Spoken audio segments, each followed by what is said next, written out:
சாவு படுக்கையில் அப்படி படுத்துக்கிட்டு அவன் அந்த இசையை சொல்கிற அந்த காட்சி இருக்குல்ல, இவன் வந்து அதை நோட் பண்ணும்போது இவன் எனக்கு அந்த கண்ணில் சலியறி அவ்வளோ பரிசுத்தமானவனா தெரிஞ்சான் அந்த இடத்துல உட்காந்துட்டு. எக்ஸாக்ட்லி இல்லையா?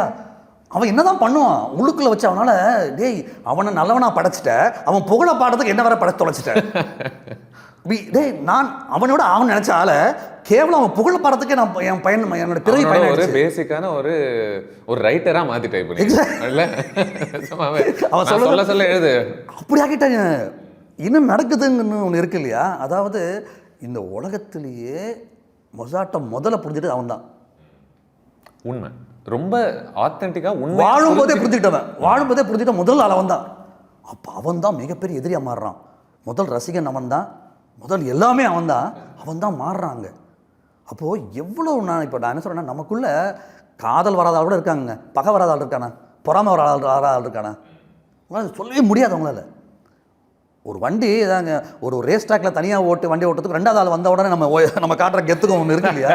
அந்த ரெண்டாவது மனிதன் வந்துட்டாலே வரக்கூடிய அந்த பொறாமை இருக்கு இல்லையா? அந்த பொறாமையை எவ்வளோ அழகாக ரைட் ஃப்ரம் நான் இப்போ எதுக்காக வந்து இந்த மேன் வர்சஸ் மேன்னு சொல்லும்போது உங்களுக்கு சலியரி வெர்சஸ் அமிடியஸ் இன்னும் வந்துடுது.